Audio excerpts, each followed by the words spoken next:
홀로 주의 길 걸어가네. 주 빛으로 날 인도하시리. 주님 내 바라둔 불 내 길에 빛 되소서. 나 오직 주만 따르리. 내 평생 주께 순종하리. 주 은혜의 영광 찬양하며 주 이름 영광 위해 날 부풀어 주소서.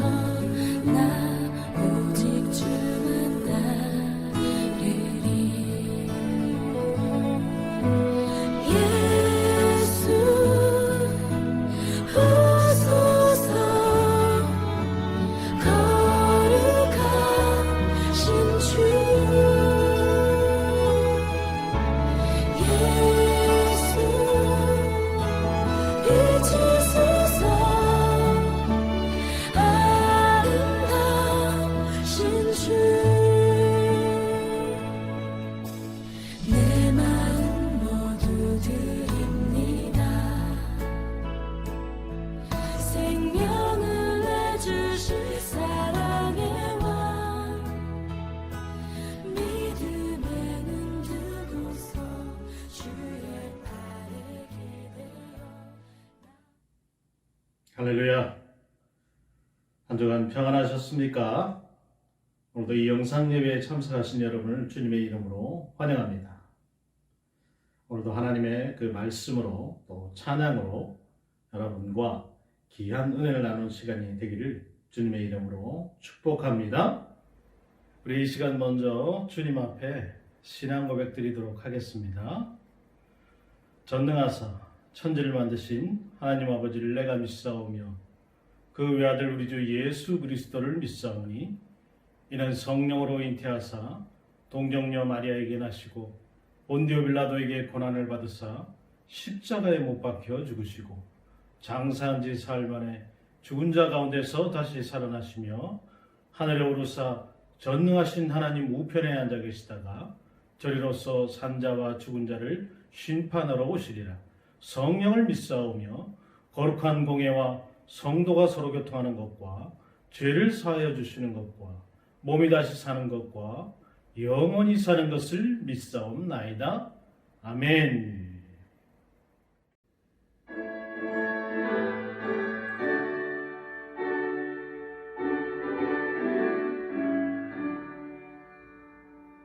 주의 아저씨를 따르니 어찌되오니 아닌가. 남의 맑은 하늘 열리고 밝은 빛이 비친다.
기도합니다. 찬양 받으시기에 합당하신 하나님 아버지, 초록빛으로 물들어가는 4월 마지막 주를 맞이하여 거룩한 성전에 모여 하나님을 찬양할 수 있는 복을 허락하시는 은혜에 감사를 드립니다. 이 시간 우리의 심령 속에 함께하여 주시어 넘치는 감사와 기쁨으로 주님께 경배하게 하옵소서. 빛 대신 주님을 통하여 죄로 어두운 우리의 마음을 밝아지기를 원합니다. 우리의 모든 죄악을 성령의 불로 태워주셔서 세상의 헛된 욕심을 버리고 오직 주님의 십자가만을 사랑하게 하옵소서. 사랑이 넘치시는 주님, 지난 한 주간 주님의 증인되지 못했던 삶을 회개하오니 용서하여 주옵소서. 우리가 때때로 주님의 섭리와 계획에 순종하지 못하고 육신이 연약하여 선한 일을 이루지 못했음을 고백합니다. 그리고 주님 앞에서 견고한 믿음을 보여드리지 못했음도 고백하오니 불쌍히 여겨주시고 용서하여 주옵소서. 오늘 주시는 말씀을 통하여 무슨 일을 하든지 내 마음 내 뜻대로 하지 않게 하시고 오직 주님의 뜻을 깨닫고 그 뜻에 따라 사는 성숙한 성도가 되게 도와주옵소서. 신실하신 주님, 우리 교회를 축복하여 주셔서 말씀이 충만한 은혜가 넘치기를 원합니다. 우리 교회가 기도하는 교회, 말씀을 사모하는 교회, 그리고 사랑으로 하나가 되는 교회로 성장할 수 있도록 인도하여 주옵소서. 언제 어디서나 주님의 말씀을 실천하는 교회가 되어 모든 성도들이 주 안에서 하나가 되게 하시고 서로 사랑하는 주님의 지체로서 열매를 맺게 하옵소서. 특별히 주님이 세우신 교회를 위해 헌신하는 각 기관들을 기억하여 주시고 주님의 영광을 드러내기에 부족함이 없게 하시고 언제나 쓰임받는 귀한 기관으로 충성과 봉사가 넘쳐나게 하옵소서. 온유하신 주님, 우리의 삶이 예수 그리스도의 향기로 가득 넘쳐나게 하옵소서. 주님께서 우리에게 주시는 믿음의 의무를 진실하게 감당하기를 원합니다. 반석위에 세운 믿음을 주시어 강하고 담대한 승리하는 삶을 살게 하옵소서. 주님만이 우리의 길이요 진리요 생명이오니 좌우로 치주치지 않고 오직 주님의 길로만 가게 하옵소서. 삶의 어려운 문제 앞에서는 오직 십자가만을 바라보며 주님의 능력 안에서 모든 일에 승리할 수 있도록 축복하여 주옵소서. 오늘도 주의 몸된 교회를 위해 헌신하는 모든 분들을 기억하여 주시고 또 하나님의 말씀을 들고선 주의 종을 성령의 능력으로 붙들어 주셔서 주님의 역사가 일어나게 하옵소서. 우리 교회를 이끌어가고 또 섬김에 있어서 영육 간의 강건함도 허락하여 주옵소서. 이 어두운 세대의 모든 사역이 주님의 영광만을 드러내며 주님의 말씀을 온전히 선포하도록 지혜와 능력을 더하여 주옵소서. 하나님의 귀한 말씀이 선포될 때 하늘의 신령한 비밀들을 알게 하시고 하늘의 축복으로 동행하여 주옵소서. 만유의 주 되시는 주님을 의지하며 지금도 살아서 역사하시는 우리 주 예수 그리스도 이름 받들어 기도드리옵나이다. 아멘. 오늘 하나님의 말씀은 요한복음 15장 1절에서 17절의 말씀입니다. 신약성경 173페이지입니다. 제가 봉독하도록 하겠습니다. 나는 참 포도나무요 내 아버지는 농부라. 물은 내게 붙어있어 열매를 맺지 아니하는 가지는 아버지께서 그것을 제거해 버리시고 물은 열매를 맺는 가지는 더 열매를 맺게 하려 하여 그것을 깨끗하게 하시느니라. 너희는 내가 일러준 말로 이미 깨끗하여졌으니 내 안에 거하라. 나도 너희 안에 거하리라. 가지가 포도나무에 붙어있지 아니하면 스스로 열매를 맺을 수 없음같이 너희도 내 안에 있지 아니하면 그러하리라. 나는 포도나무요 너희는 가지라. 그가 내 안에 내가 그 안에 거하면 사람이 열매를 많이 맺나니 나를 떠나서는 너희가 아무것도 할 수 없습니다. 사람이 내 안에 거하지 아니하면 가지처럼 밖에 버려져 마르나니 사람들이 그것을 모아다가 불에 던져 사르느니라. 너희가 내 안에 거하고 내 말이 너희 안에 거하면 무엇이든지 원하는 대로 구하라. 그리하면 이루리라. 너희가 열매를 많이 맺으면 내 아버지께서 영광 받으실 것이요 너희는 내 제자가 되리라. 아버지께서 나를 사랑하신 것 같이 나도 너희를 사랑하였으니 나의 사랑 안에 거하라. 내가 아버지의 계명을 지켜 그의 사랑 안에 거하는 것 같이 너희도 내 계명을 지키면 내 사랑 안에 거하리라. 내가 이것을 너희에게 이름은 내 기쁨이 너희 안에 있어 너희 기쁨을 충만케 하려 함이라. 내 계명은 곧 내가 너희를 사랑하는 것 같이 너희도 서로 사랑하라 하는 이것이니라. 사람이 이 친구를 위하여 자기 목숨을 버리면 이보다 더 큰 사랑이 없나니 너희는 내가 명하는 대로 행하면 곧 나의 친구라. 이제부터는 너희를 종이라 하지 아니하리니 종은 주인이 하는 것을 알지 못함이라. 너희를 친구라 하였노니 내가 내 아버지께 들은 것을 다 너희에게 알게 하였습니다. 너희가 나를 택한 것이 아니요 내가 너희를 택하여 세웠나니 이는 너희로 가서 열매를 맺게 하고 또 너희 열매가 항상 있게 하여 내 이름으로 아버지께 무엇을 구하든지 다 받게 하려 함이라. 내가 이것을 너희에게 명하면 너희로 서로 사랑하게 하려 함이라. 아멘. 할렐루야. 한 주간 평안하셨습니까? 오늘도 영상 예배에 참석하신 여러분을 주님의 이름으로 환영합니다. 지난 주일은 부활주일이었습니다. 우리 주님께서 십자가에 돌아가시고 죽으시고 3일 만에 부활하신 날을 기념하는 기념일이었습니다. 우리가 부활신앙을 가져야 된다고 말씀을 드렸습니다. 지난 한 주간 그 부활신앙을 잘 지키셨는지 모르겠습니다. 자, 오늘은 요한복음 15장 1절 17절의 말씀으로 내 말이 너희 안에 거하며 이라는 제목으로 여러분과 귀한 은혜를 나누고자 합니다. 오늘 우리는 이 성령이 우리 안에 거처를 정하시는 것이 주님이 우리 안에 거하시는 것과 내 말이 너희 안에 거하는 것과 같이 언급되고 있음을 우리가 보게 됩니다. 핵심은 열매를 풍성하게 맺는 성도의 생활이 어떻게 가능하느냐 이것이죠. 내게 붙어 있어서 내 안에 거하라. 사람이 내 안에 거하지 아니하면 너희가 내 안에 거하고 내 말이 너희 안에 거하면 내가 아버지의 계명을 지켜 그의 사랑 안에 거하는 것 같이 너희도 내 계명을 지키면 너희는 내가 명하는 대로 행하면 곧 나의 친구다. 이렇게 말씀하고 있어요. 자, 이 모든 말씀이 향하고 있는 것은 바로 신앙생활, 생명을 얻고 더 풍성해지는 것은 주님 안에 거하는 인격적인 사귐이다 라고 하는 것입니다. 자, 그것도 주님이 말씀하시는 열매 맺는 비결, 기쁨이 충만한 생활의 비결이 무엇인지 오늘 우리가 함께 살펴보도록 하고자 하는 것입니다. 말씀이 육신이 되어 오신 주님은 우리 안에 말씀으로 들어오셔서 열매 맺는 삶을 살아가게 하신다라고 하는 것입니다. 요한복음 1장에 그렇게 기록되어 있잖아요. 말씀이 곧 주님이시다. 자, 오늘 우리가 첫 번째 볼 것은 바로 나는 포도나무에 너희 가지다라는 건데 성경은 포도나무 비유가 꽤 많이 등장합니다. 그 이유는 유대 나라에서 가장 많이 짓는 농사가 바로 이 포도 농사였기 때문이죠. 이미 노아 때에 이 포도주를 먹고 취하는 모습을 보일 정도로 포도는 아주 익숙한 작물이죠. 포도나무는 그냥 심어 놓으면 달고 좋은 열매를 맺는 것이 아닙니다. 그냥 아무렇게나 심으면 맛있는 열매가 맺히는 게 아니에요. 좋은 거름과 해충으로부터 보호를 해줘야 될 뿐만 아니고 전지가 대단히 중요하다는 것이에요. 잘라주는 거죠. 잘라주지 않는 가지를 그냥 두면 거기서부터 해충이 생겨서 결국 나무 전체를 망가뜨리게 된다는 것입니다. 마치 적은 누룩이 밀가루에 들어가서 온통 누룩 천지가 되는 것처럼 말이죠. 또한 포도나무는 자주 풍요의 상징으로도 사용이 됩니다. 그 이유는 이 포도나무가 줄기보다 열매가 훨씬 담스럽고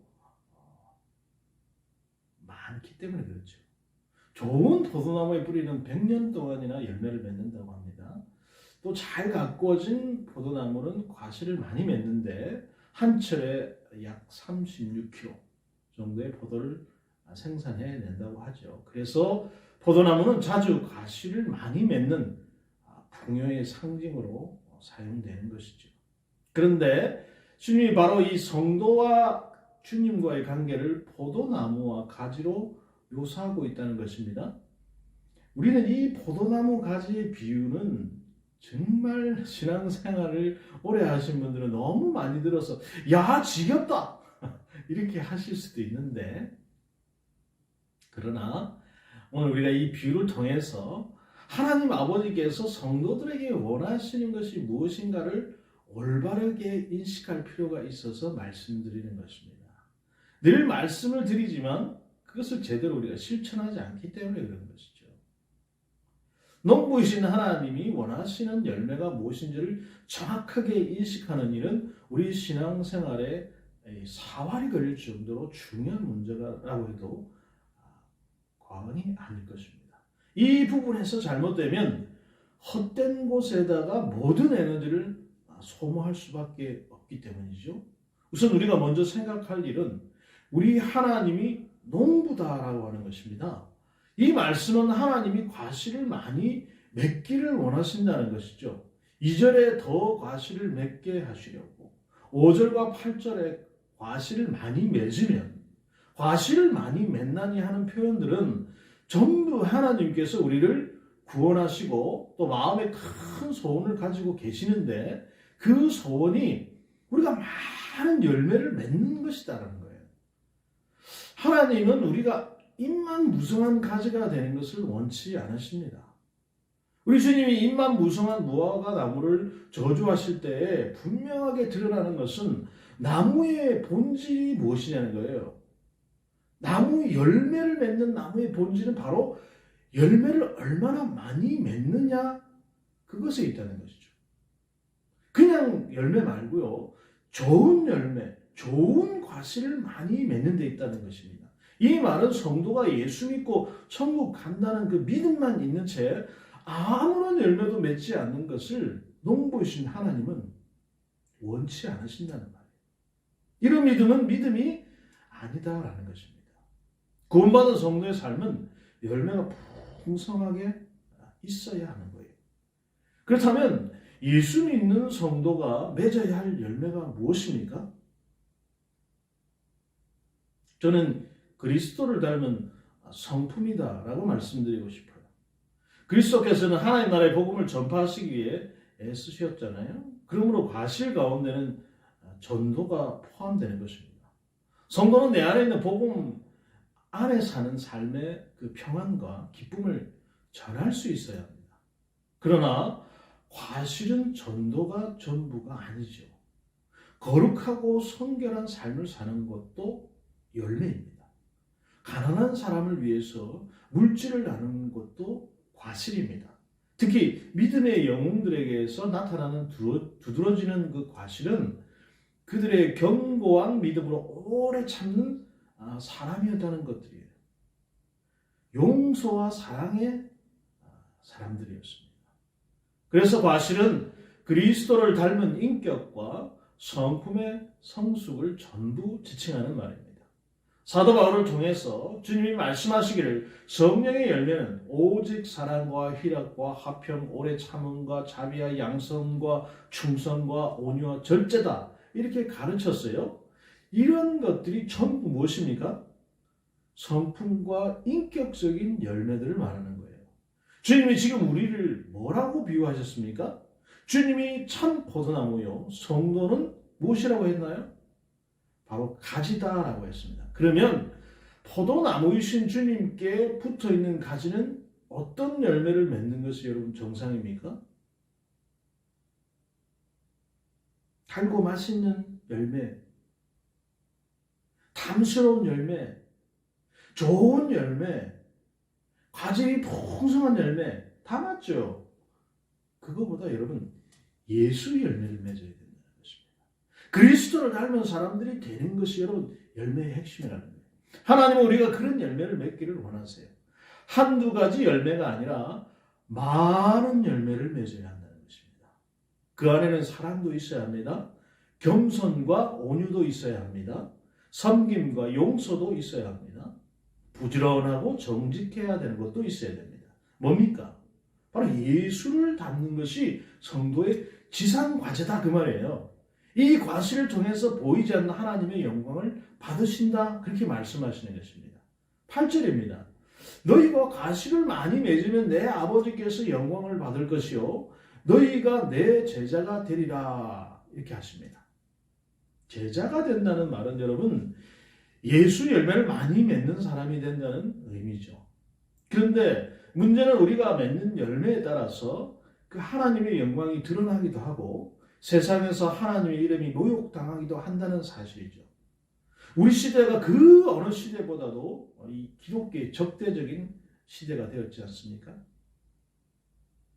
과거처럼 복음을 전하는 사람들에 대해서 호의적이지 않습니다. 왜 그렇습니까? 우리 시대의 성도들이 맺는 열매가 예수 열매가 아니기 때문에 그렇습니다. 교회가 거룩을 유지하고 예수 열매를 맺던 시절에는 존경과 사랑을 받았어요. 세상이 교회를 걱정하지 않았습니다. 그러나 교회가 예수 열매가 아닌 세상 열매를 많이 맺게 되자 사람들은 교회에 걸었던 기대를 철회하고 더욱더 적대적이 되어가고 있다는 거예요. 교회가 세상으로부터 능력을 회복하는 유일한 길은 세상적인 방법으로 교회를 이루기를 포기하고 바로 예수의 열매를 믿는 길밖에 없다고 하는 것입니다. 그런 사람들을 주님은 제자다 이렇게 말씀하셨습니다. 그러면 어떻게 열매를 맺을 수 있습니까? 우리는 어떻게 예수 열매를 맺을 수 있냐는 거예요. 여러분 4절을 보십시오. 내 안에 거하라 나도 너희 안에 거하리라. 가지가 포도나무에 붙어있지 아니하면 절로 가시를 맺을 수 없음같이 너희도 내 안에 있지 아니하면 그러하리라 라고 말씀하셨어요. 가지는 그저 원줄기에 잘 붙어 있어서 원줄기가 공급하는 영양을 잘 섭취하기만 하면 저절로 과실을 맺게 된다는 것입니다. 그런 것처럼 성도가 과실을 맺는 가장 좋은 방법은 바로 주님 안에 거하는 거예요. 주님 밖을 벗어나는 게 아니고 주님 안에 거할 때 좋은 열매를 맺는 것입니다. 5절을 보십시오, 여러분. 나는 포도나무요 너희는 가지니 저가 내 안에 내가 저 안에 있으면 이 사람은 과실을 많이 맺나니 나를 떠나서는 너희가 아무것도 할 수 없습니다 라고 말씀하세요. 원줄기에서 떨어진 가지는 열매를 맺기는커녕 죽을 수밖에 없습니다. 당연한 사실 아닙니까? 포도나무 가지가 포도나무에 딱 붙어 있어야지 뭘 받죠. 그래야 정당한 영양분과 물 공급을 받는데 이게 부러져 있거나 조금이라도 이탈되어 있다면 금방 시들어서 죽게 됩니다. 여러분 화면에 보이실지 모르겠지만 이 화면 뒤에는 지금 나무 두 그루가 있잖아요. 근데 얘네들이 이 추운 겨울을 이 교회에서 버티다 보니까 아무리 제가 열심히 영양분을 줘도 가지들이 이렇게 시듭니다.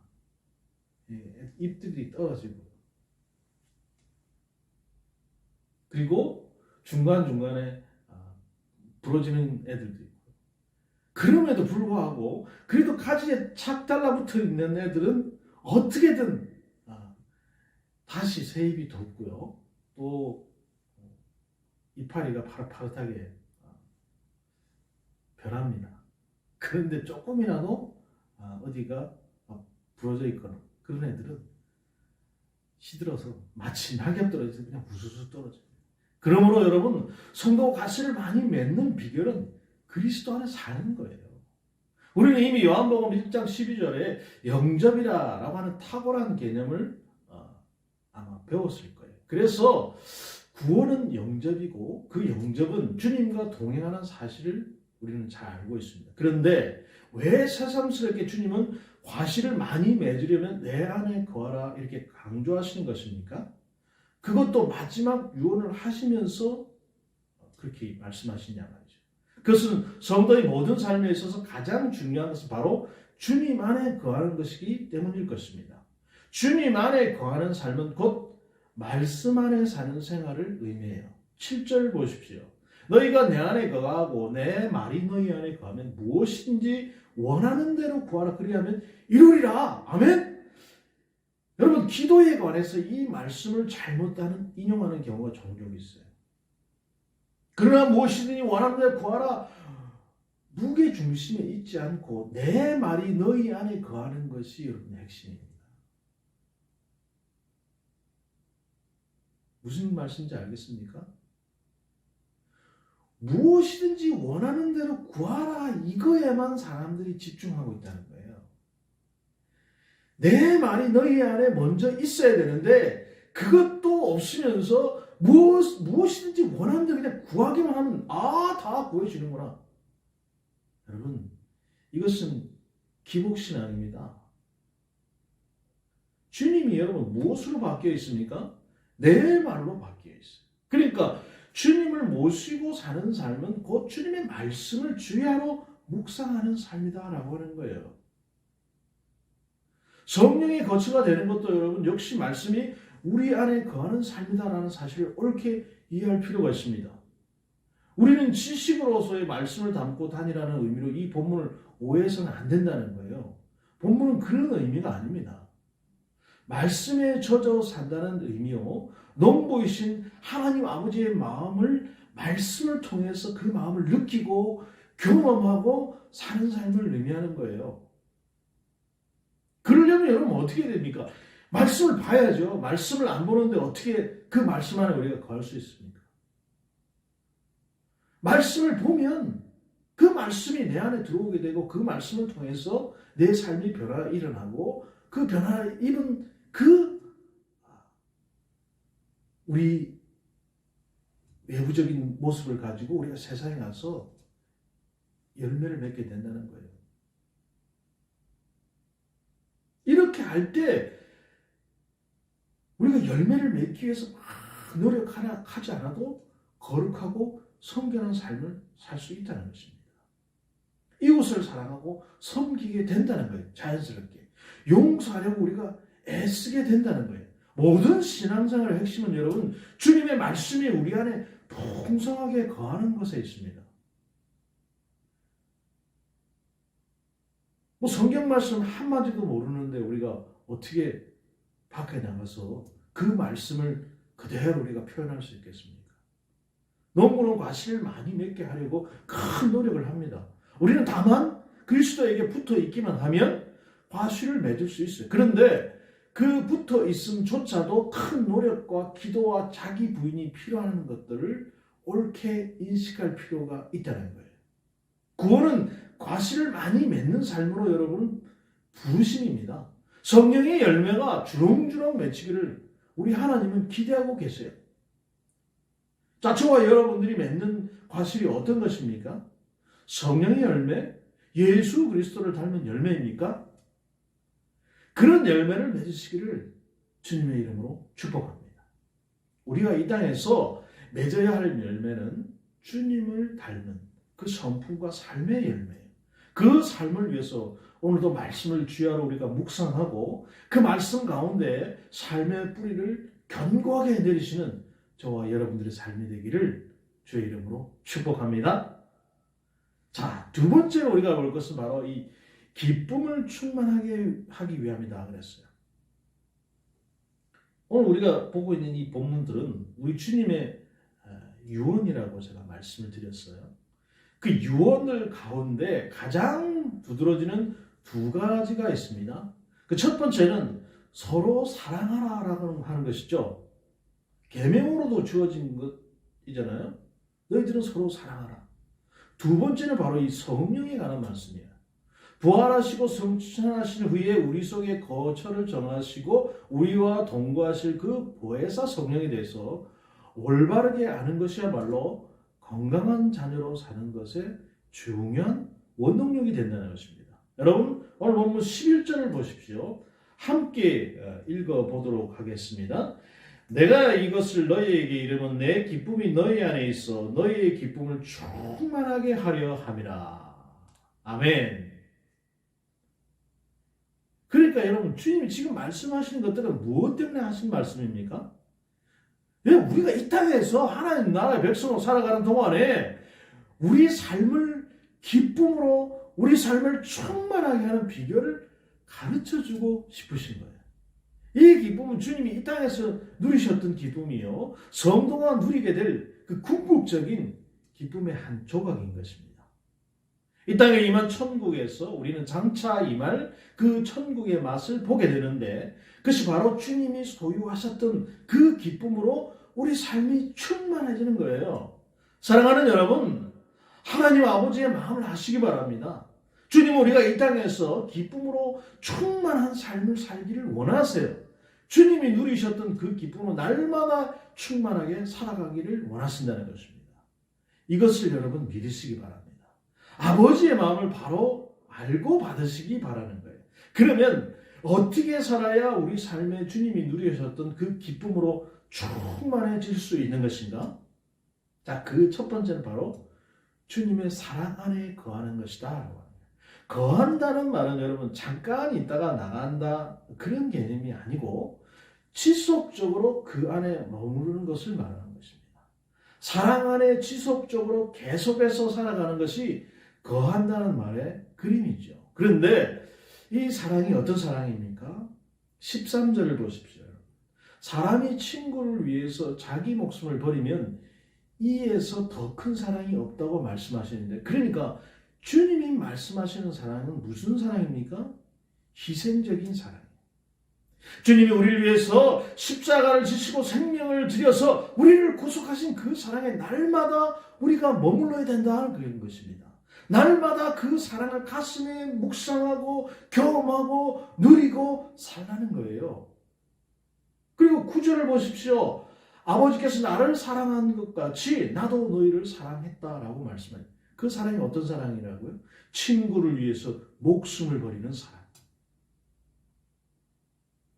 주님이 뭐라고 말씀하십니까? 우리를 친구라고 얘기하잖아요. 그런데요, 여러분, 여기서 친구를 위하여 목숨을 버린다라고 할 때 이 목숨이란 육체, 그러니까 우리의 몸, 이 바디, 이걸 말하는 게 아닙니다. 헬라어로는 여러분 목숨이 푸시케라고 하는데, 이 푸시케라는 단어는 육체라고 하는 의미보다는 영혼, 그러니까 마음으로 더 많이 번역되는 말이에요.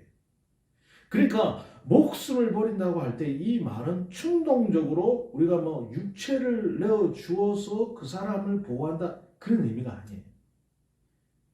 그러니까 잘못 이해를 하면, 야, 내가 제 친구를 위해서 완전히 내 목숨까지 완전히 홀라당 다 버려서 쟤를 살려야 되는구나. 이게 아니고요. 많이 생각하고 고민하고 모든 의지와 마음을 다해서 생명을 나누는 것을 의미하는 거예요. 그러니까 주님의 십자가처럼 말이죠. 그러니까 본문에서 말씀하고 있는 이 사랑의 포인트는 낭만적인 개념이 아닙니다. 로맨틱한 분위기가 아니에요. 몸과 마음을 다해서 의지를 쳐서 복종시켜서 친구를 위해서 목숨을 버리는 그런 사랑이라는 거예요. 그런 사랑이 누구의 사랑입니까? 바로 여러분, 주님의 사랑이죠. 주님이 친히 나눠주셔서 우리를 친구라 불러주시고 그 친구를 위해서 겟세마네에서 땀방울이 핏방울이 되도록 자기를 부인하시면서까지 그 십자가로 우리를 사랑하신 거예요. 그 사랑 안에 거하는 것이 여러분 성도에게 기쁨이 된다 그 말입니다. 하나님이 설계하신 인간은 사랑하며 살 때 행복한 존재라는 말이에요. 우리는 알아야 합니다. 우리의 체질은 사랑할 때 모든 것이 건강하게 되어 있어요. 승질내고 화내고 매일같이 인상 쓰고 매일같이 분을 내면 그게 행복한 인생입니까, 여러분? 하나님께서는 인간을 설계하고 만드실 때 그 안에 이미 그 사랑을 심어 놓으신, 그러므로 사랑 안에 거하는 것이야말로 기쁨이 충만해지는 비결이라고 할 수 있는 거예요. 자, 두 번째 기쁨이 충만해지는 비결은 무엇입니까? 바로 순종하다라고 하는 것입니다. 10절과 12절을 보십시오. 사랑 안에 거하는 비결이 무엇입니까? 계명을 지키는 것이다 라고 했어요. 주님이 말씀하십니다. 내가 아버지의 계명을 지켜서 사랑 안에 거했던 것처럼 너희도 내 계명을 지켜서 사랑 안에 거하라. 여러분, 계명이 뭡니까? 12절에 보십시오. 내 계명은 내가 너희를 사랑한 것 같이 너희도 서로 사랑하라 이것이다 라고 말씀했어요. 여러분, 기쁨이 충만한 삶을 원하십니까? 그렇다면 주님의 사랑 안에 거하십시오. 그리고 주님의 계명에 순종하시기 바랍니다. 아멘. 주님 안에 순종하신 그 순종이 무엇입니까? 인간의 몸을 입고 낮아지시는 것이 있고 또 친구를 위해서 목숨을 버리는 십자가에 달려 죽으시는 것이었어요. 그러므로 사랑하는 여러분, 사랑은 희생입니다. 순종은 희생에 대한 순종입니다. 내가 하기 좋은 일을 희생이라고 말하지 않습니다. 내가 하기 싫고 거부감이 들지만 주님이 원하시기 때문에 하는 것이 여러분 순종입니다. 우리 신앙생활이 여러분 힘을 잃어가는 것이 무엇 때문에 그렇습니까? 희생이 없기 때문에 그래요. 헌신이 없기 때문에 그렇습니다. 공동체도 마찬가지입니다. 내가 희생하고 헌신하면 사랑이 그 안에서 생겨요. 희생이 없으면 사랑도 생기지 않습니다. 그냥 서로 눈치만 보죠. 아, 내가 뭔가 저것을 해야 되는데, 그렇지, 내가 희생해서, 내 한 번 희생해서 그냥 저것을 먼저 해야지 라고 생각하지 않고 누군가는 하겠지. 에이, 내가 안 해도 다른 사람이 설마 하겠지? 그 공동체 안에는 여러분 희생이 없습니다. 순종이 없어요. 여러분 사랑이 없으면 쉽게 포기하고 다른 길을 찾는 악순환에 빠지게 되는 것입니다. 17절입니다. 내가 이것을 너에게 명하는 이유는 너희로 서로 사랑하게 하려는 것이다 라고 말씀했어요. 서로 사랑해요. 사람은 다 연약하기 때문에 주님처럼 사랑할 수 없어요. 우리가 예수님이 아니기 때문에 예수님처럼 십자가에 달릴 수도 없고 그럴 능력도 안 됩니다. 그러나 주님의 사랑 안에 거하면서 그 사랑을 배워서 겨우 우리가 사랑할 수 있게 되는 것이죠. 그러므로 서로 사랑하기 위해서는 서로 계명을 지키려고 하는 노력이 있어야 된다. 그게 무엇입니까? 서로 희생해야 된다. 내가 양보하고 내가 먼저 치우고 내가 먼저 인사하고 내가 먼저 희생해야 된다는 것. 아까도 말씀드렸지만 한쪽만 희생해서는 공동체를 이룰 수 없습니다. 한 사람이 모든 것을 다 책임지고 가는 것은 공동체가 아니죠. 서로 희생해야, 서로 사랑해야 한다는 것입니다. 사랑하면 그를 이해하려고 노력하게 되고 사랑하면 그를 품어주고 기다려주고 사랑하면 어떻게든 돕게 되는 거예요. 문제는 우리에게 주님을 향한 사랑, 이웃을 향한 사랑, 공동체를 향한 사랑이 있느냐라고 하는 것입니다. 그런데 그 사랑은 순종과 희생인 거예요. 다시 말해서 순종과 희생이 없다면 사랑도 없는 것입니다. 그리스도의 이름 때문에 희생하는 것이 있습니까? 그리스도의 이름으로 여러분 손해보는 것이 있습니까? 그리스도의 공동체를 위해서 값을 지불하는 것이 있습니까? 여러분 그게 바로 사랑입니다. 그런 사람을 주님은 친구다라고 부른다고 말씀하고 있어요. 16절을 여러분 한번 보십시오. 주님은 우리를 택하셨어요. 우리가 주님을 택한 게 아닙니다. 이것은 대단히 중요한 진리예요. 그런데 주님이 우리를 택하신 이유가 무엇입니까? 과실을 맺게 하고 과실이 항상 있게 하여서 내 이름으로 아버지께 무엇을 구하든지 다 받게 하려 합니다 라고 했어요. 이 말씀은 마치 골로새서에서 충만하니 충만하라 라고 하는 말씀과도 같아요. 성도는 일단 거듭난 생명을 갖게 되면 과실을 맺어야 하는 것입니다. 그 과실이 비록 연약하고 부끄러운 모습이라고 할지라도 과실이 있어야 돼요. 열매가 있어야 돼요. 그 열매는 여러분 바로 변화입니다. 그 열매는 주님을 닮은 열매를 맺는 거예요. 그런데 이 과실은 점차 더 풍성하게 많이 맺어야 합니다. 또 맺었다가 없어졌다가 하는 열매가 되어서는 안 된다는 거예요. 가끔 어떤 때는 성자 같다가 화가 나면 그냥 세상에 저런 이상한 사람 그런 사람으로 변하는 사람들 우리가 보게 되잖아요. 이것은 정말 변한 것이 아닙니다. 그냥 무늬만 변한 거예요. 여러분들 살면서 그런 사람들 너무 많이 보잖아요. 정말 인자한 사람 같은데 그냥 교회 밖만 나가면 그냥 저 사람이 교회 다니는 사람인지 안 다니는 사람인지 도무지 구분이 안 되는 그런 사람은 되어서는 안 되겠죠. 그것은 여러분 교회를 다니는 것이 아닙니다. 자기 이익을 위해서 자기가 필요해서 교회 다니는 것이지 그런 분들한테는 하나님께서 은혜를 주지 않습니다. 어느 때에 하나님께서 적절하게 다 정리하실 것입니다. 자, 정리해 보겠습니다. 성도는 주님의 사랑 안에 뿌리를 내리고 살아야 합니다. 사랑에 젖어 사는 인생이 되어야 된다는 거예요. 사랑 안에 거하는 비결이 무엇입니까? 계명을 지키는 것입니다. 말씀에 순종하는 것입니다. 서로 사랑하는 것이 계명의 핵심입니다. 그럴 때 주님은 그런 마음으로 희생과 헌신의 마음으로 구하는 기도에 응답하신다라고 하는 것입니다. 예수님의 이름으로 구하는 기도는 그 기도의 내용 전체가 예수님의 마음이어야 되고 예수님의 뜻이어야 된다라고 하는 거예요. 기도 끝에 가서 우리가 부록처럼 예수의 이름이 곁들여져서는 안 된다는 것입니다. 시작부터 끝까지 모두가 예수의 이름으로 되어져야 하는 거예요. 그런 기도가 여러분 응답받는 기도예요. 무엇이든지 구하면 들으시는 기도가 바로 그런 기도죠. 주님은 성도가 기쁨으로 충만한 삶을 살기를 원하십니다. 그런 삶을 살게 하시려고 우리를 구원하신 거예요.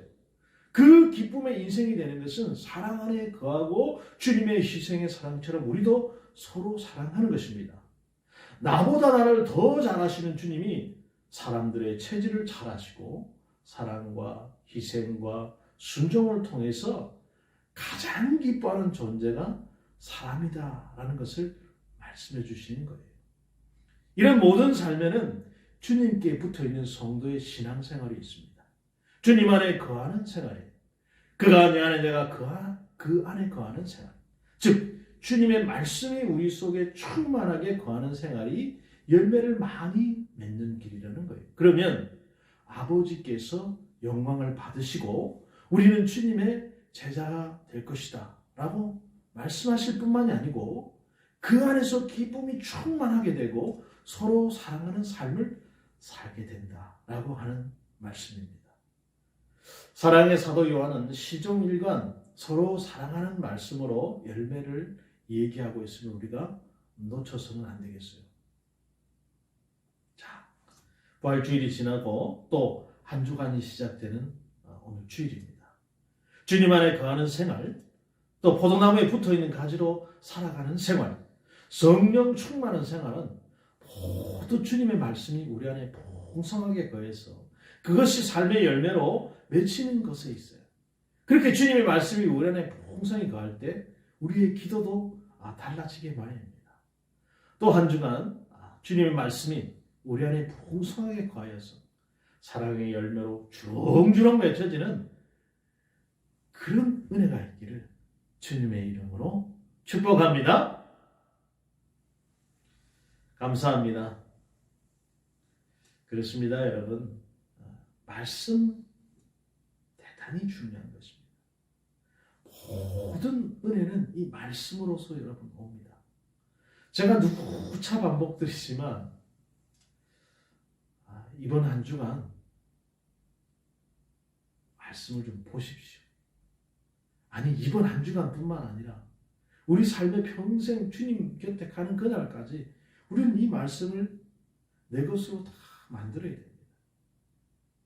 그래서 그 말씀이 세상 가운데로 흘러가죠. 이 말씀이 우리를 변화시키고 이 말씀을 통해서 우리가 은혜를 받고 또 다른 주님의 제자들을 교회로 인도할 수 있게 되는 것입니다. 그럼 모든 은혜를 누리시는 여러분들이 다 됐으면 좋겠습니다.